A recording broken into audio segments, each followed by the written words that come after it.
Olá, sejam bem-vindos ao Repórter 360, um giro pelo mundo da comunicação. No programa de hoje, nós recebemos o Dr. Luiz Geraldo Simões de Assis. Ele que é fundador do IOC, Instituto de Oftalmologia de Curitiba, e hoje é diretor clínico da casa. Doutor Luiz Geraldo, seja muito bem-vindo aqui ao Repórter 360. O projeto é aquecer motores e contextualizar tudo o que conversaremos hoje. Conta para nós, doutor, quem é o IOC, o Instituto de Oftalmologia de Curitiba? A palavra é sua. O Instituto de Oftalmologia de Curitiba é uma clínica oftalmológica que completou agora no mês de setembro 30 anos e nós estamos aqui na Praça do Atlético, aqui na Getúlio Vargas, com o Brigadeiro Franco. Eu sou formado aqui em 83, são 41 anos de formado e os 11 primeiros anos eu estive fora nos Estados Unidos, né, 3 anos pós-graduando em Miami, que tem um grande hospital de oftalmologia. Depois eu tive mais 8 anos em São Paulo, com o Dr. Tadeu Cimental, e como sou daqui, nós voltamos para cá. Então, a minha mulher também é médica, neuropediatra, e nós começamos, então, 11 anos depois de formado, começamos a clínica aqui.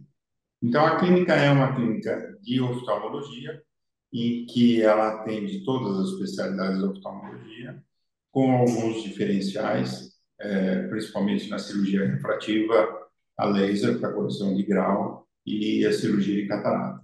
Agora contempla todos os outros tratamentos também, retina, glaucoma, estrabismo, oftalmopediatria, etc. Doutor, a gente sabe que a oftalmologia envolve muita tecnologia.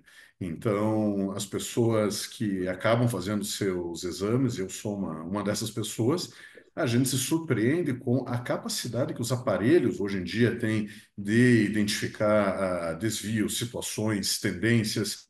E isso é apenas a ponta do iceberg, não é mesmo, doutor? Porque existem muitas outras tecnologias envolvidas. O IOC é referência nesse sentido.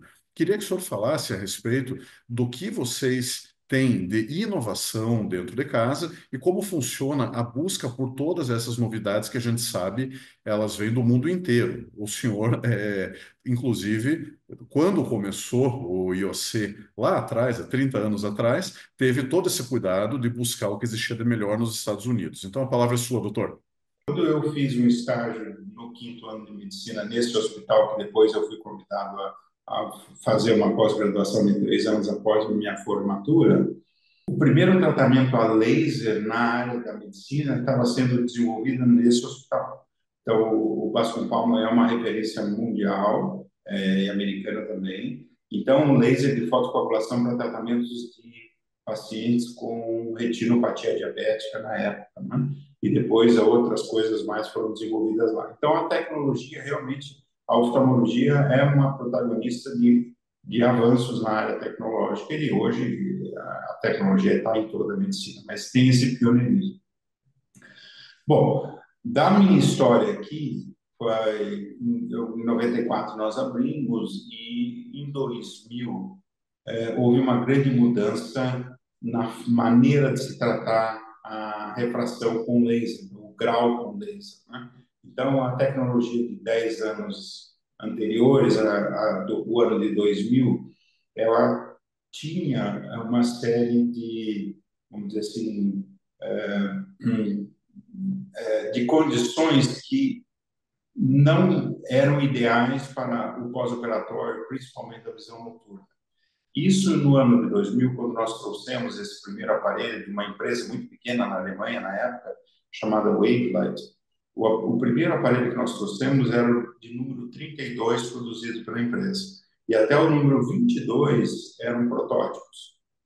E esse aparelho de cirurgia refrativa, ele revolucionou completamente o mercado da cirurgia refrativa, no sentido de que ele passou a usar um feixe de luz muito pequeno, e a córnea passou a ser esculpida com uma precisão muito maior. E também era entendido depois que existia uma dispersão dos raios de laser na periferia da córnea. Então, quando se corrigia, vamos dizer, um paciente que tinha 3 graus, 3 graus eram corrigidos no centro, mas na periferia ele ainda continuava com 1,5 grau. E isso causava um distúrbio muito grande na visão noturna. E essa empresa, primeiro, desenvolveu um aparelho que media e interpretava isso no mapa de relevo topográfico da córnea, e daí criou um software para corrigir de forma uniforme o grau em toda a extensão da córnea. E com isso trouxe outras tecnologias junto, né? Uma delas fantástica é que eles usaram esse mesmo rastreador de alvos móveis que são usados aí na área médica, né?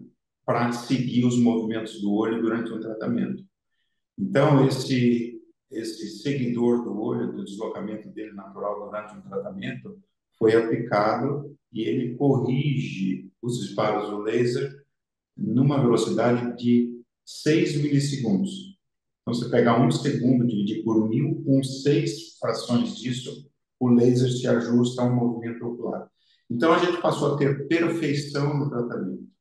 A partir daí, também, essa mesma empresa, e nós fomos pioneiros em tudo, porque eu passei a ser o que eles chamam de beta site, a empresa alfa, e nós tínhamos 12 médicos ao redor do mundo em que participavam das novas tecnologias, a gente usando isso antes, primeiro, etc, etc. A empresa desenvolveu um outro aparelho, chamado aparelho de Wavefront, que media outras imperfeições ópticas do olho que não se sabia, não se conhecia. Além do grau da miopia, da hipermetropia, do astigmatismo, outras irregularidades. E nós passamos a corrigir isso também, aqui pioneiramente, com um aparelho chamado de Wavefront.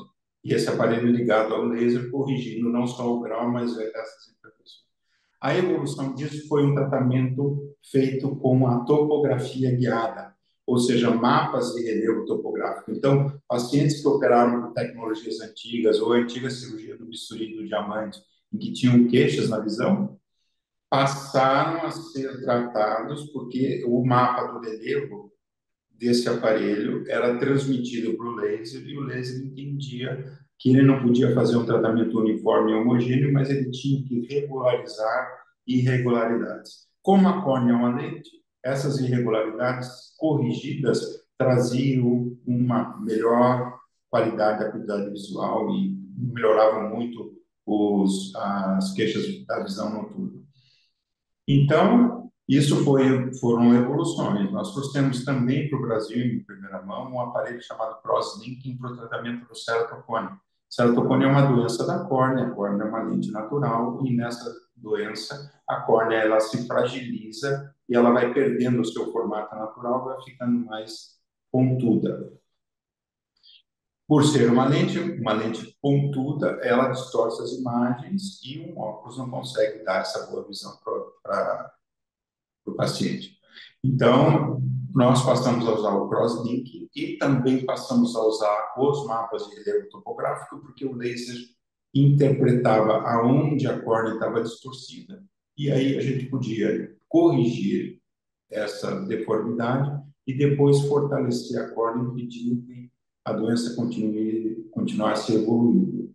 Com isso, o número de transplantes de córnea caiu absurdamente, porque não existia outro tipo de tratamento para o ceratocone que não fosse um ceratocone avançado, você fazer um transplante de córnea.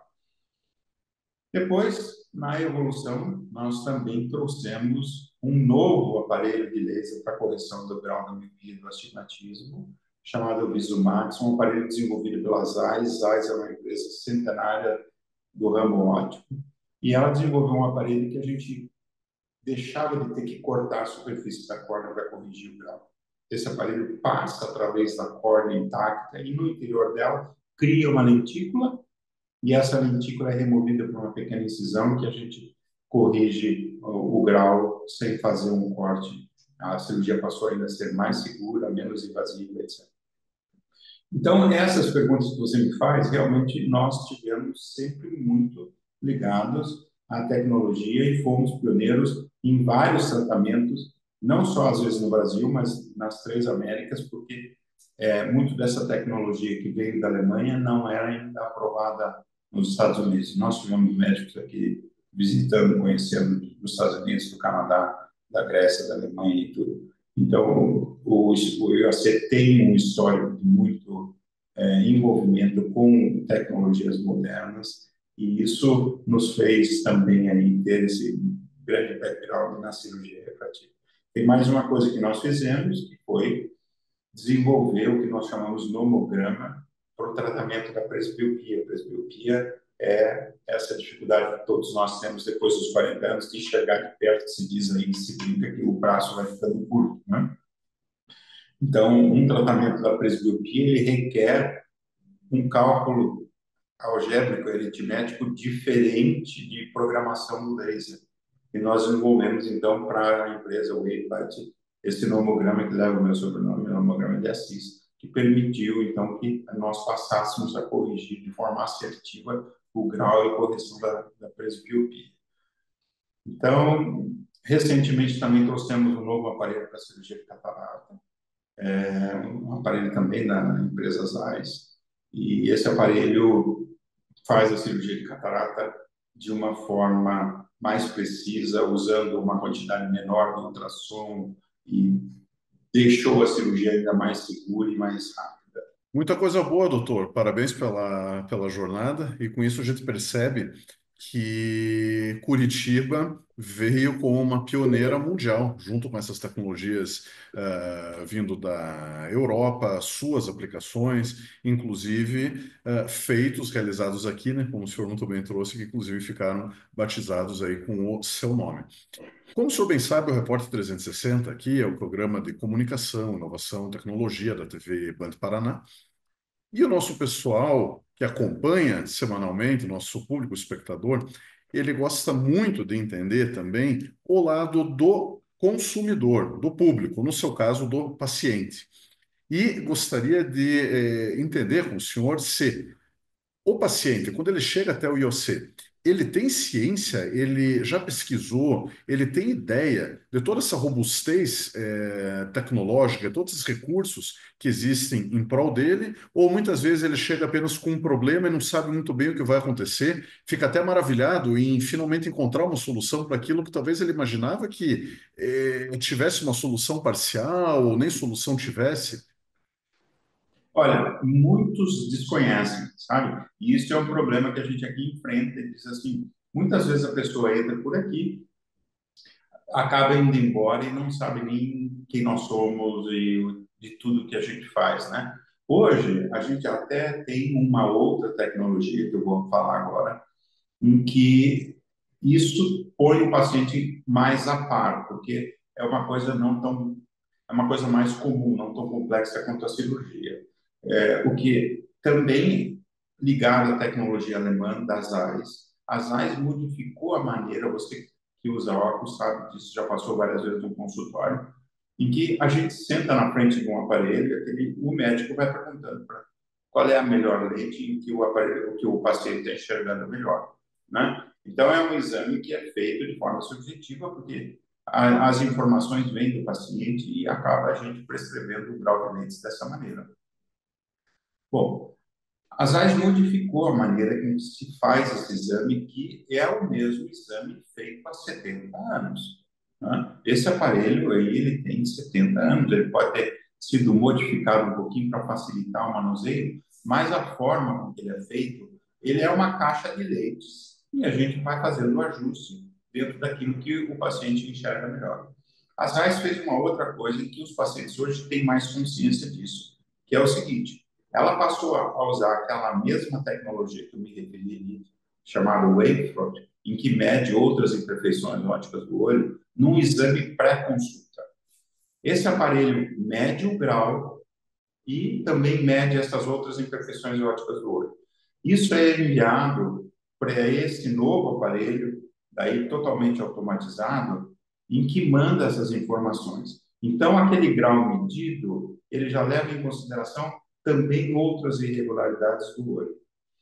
E quando a gente passa a fazer isso, isso é de forma automatizada, não mais o médico mexendo aqui no aparelho, ele vai criar uma receita de óculos não mais de em quartos de grau, mas de forma centesimal. Por exemplo, se você tem 1,25, ele pode dizer que você tem 1,34, criando aí um QR Code, em que esse QR Code é lido dentro de uma ótica Zeiss para prescrição de lentes. Dentro dessa mesma ótica, existe um terceiro aparelho em que modifica mais uma vez essa receita que iniciou com aquele primeiro aparelho que mediu não só grau, mas outras irregularidades ópticas do olho, para medir com um aparelho com 9 câmeras 52 mil pontos do rosto da pessoa.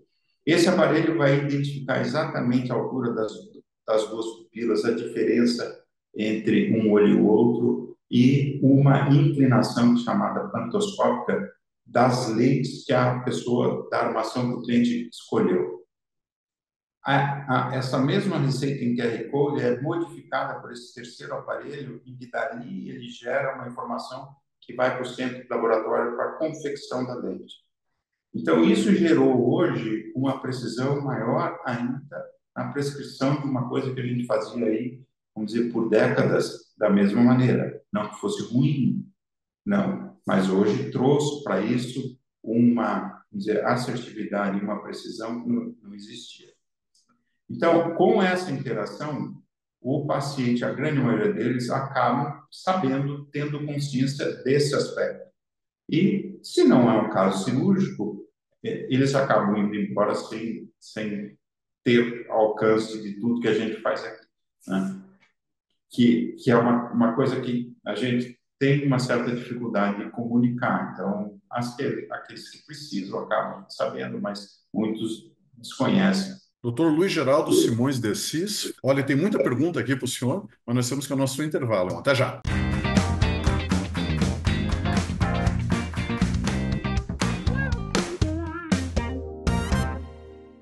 Olá, voltamos à edição de hoje do Repórter 360. Nós vamos agora ao nosso giro de notícias com o Ricardo Dal Bosco.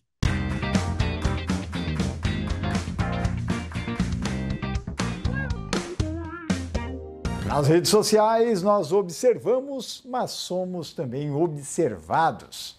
É isso mesmo.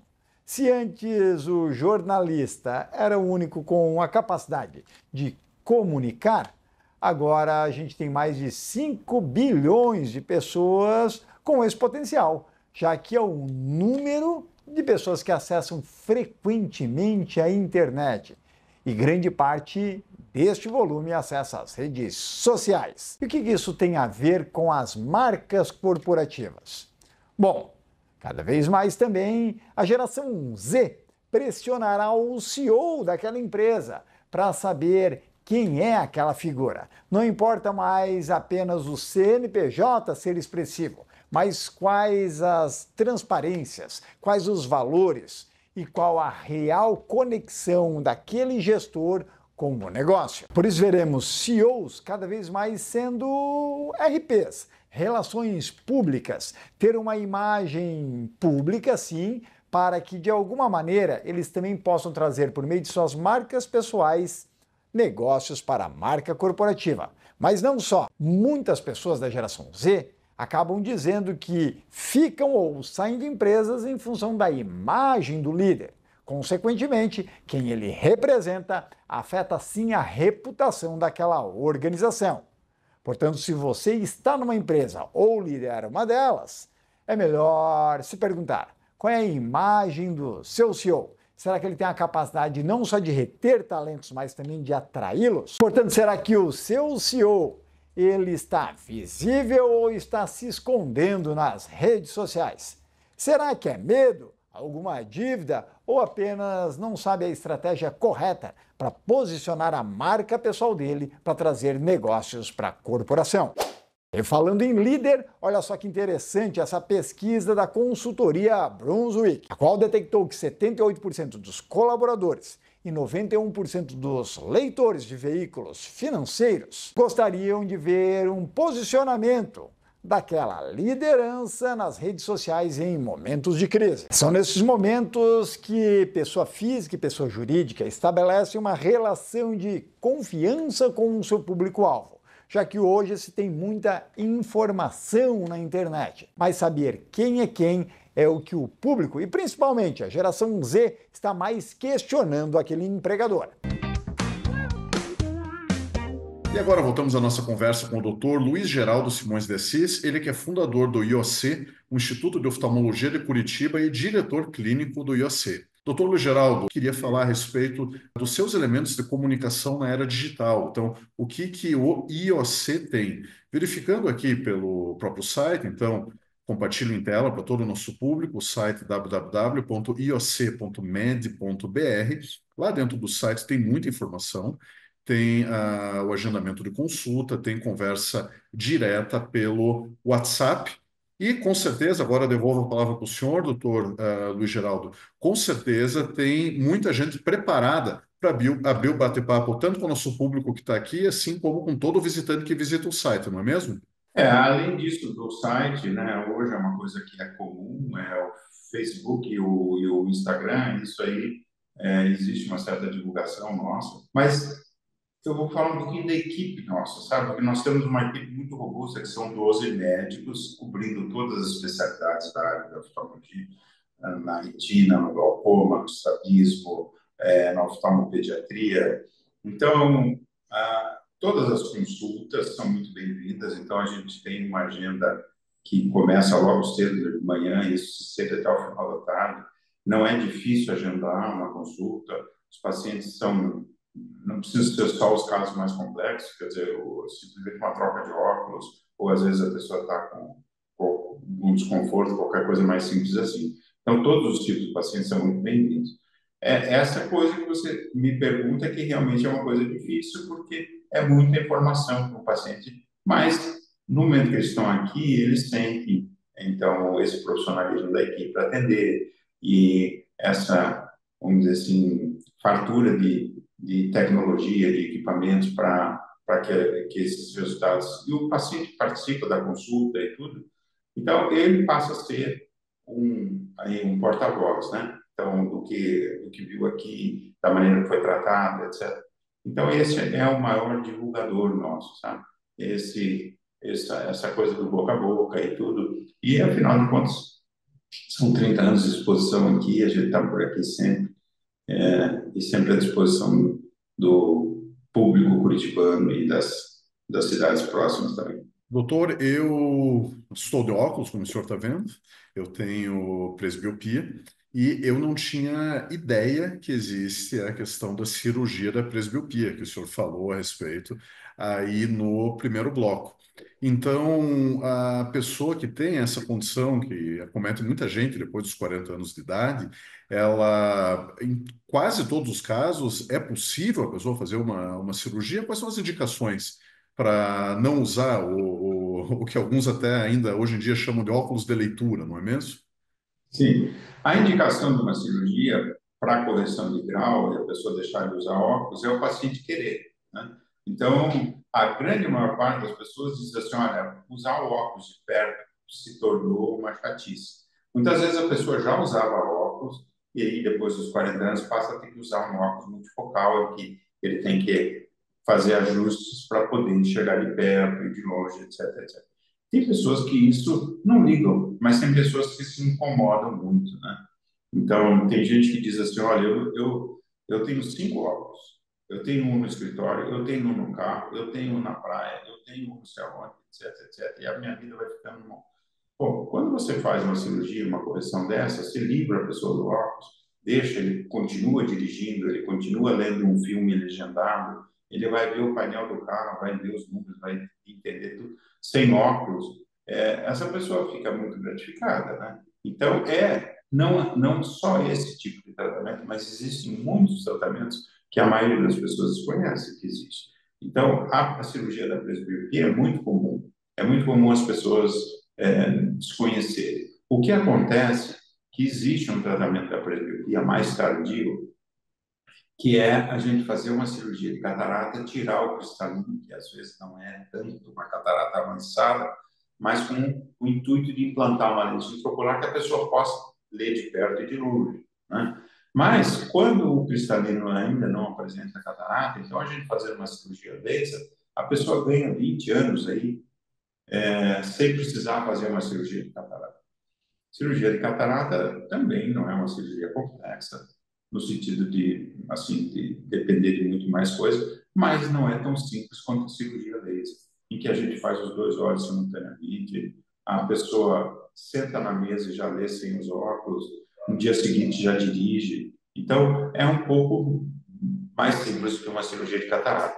Então, a pessoa que ainda não tem catarata, e muitas vezes ficam muito realmente perplexas de desconhecer que existe esse tratamento. Inspira, doutor, inspira. Eu, como usuário de óculos aqui, fiquei muito entusiasmado com a conversa. E olhando aqui no site, a gente percebe que existe uma lista grande de convênios com os quais vocês operam. Então, estou vendo marcas aqui como Nossa Saúde, Sul América, Sanepar, Unimed, Amil, Golden Cross, Copel. Então, é algo que está ao alcance do paciente. Não é mais como alguns anos atrás se falava, quando se falava da miopia, principalmente, né, da presbiopia, eu nem sabia que existia a cirurgia, mas falava-se muito em cirurgia para quem poderia pagar, né, para o rico. Hoje em dia não é mais isso, né? Não, muitos planos de saúde cobrem a cirurgia, alguns de forma integral, não é? Mas mesmo aqueles planos de saúde que não cobrem, toda a avaliação pré-operatória está inclusa no plano de saúde. Então, a gente vai fazer os exames para saber se o paciente é um bom candidato, porque isso é uma coisa, não são todos os pacientes que podem ser operados. Existem alguns pacientes em que existem algumas condições que a gente acaba deixando de operá-los, porque não são aqueles pacientes que terão os resultados plenos como a gente consegue com quem são os pacientes ideais, né? Mas isso o screening, todos os exames vai dizer. Então, que se o paciente ele pode ser operado, a gente vai dizer que sim, se não, vai oferecer outros tipos de tratamento para aquela pessoa que não queira usar os óculos. Dr. Luiz Geraldo Simões de Assis, fundador do IOC, Instituto de Oftalmologia de Curitiba. Olha, uma satisfação recebê-lo aqui. A gente está chegando ao final do programa, temos mais aí 40 segundos. Eu queria deixar essa palavra final para o senhor fazer um convite às pessoas visitarem o IOC. Então, seria um prazer, né? Estamos aqui abertos, nós temos um amplo horário de atendimento, com muitas especialidades e muitos médicos. São todos muito bem-vindos, inclusive você. Mas será um prazer, doutor. Muito obrigado. Sabe que as portas da casa estão sempre abertas aqui para receber. E assim encerramos a edição de hoje do Repórter 360, um giro pelo mundo da comunicação. Muito obrigado pela audiência. Até o próximo fim de semana. Tchau!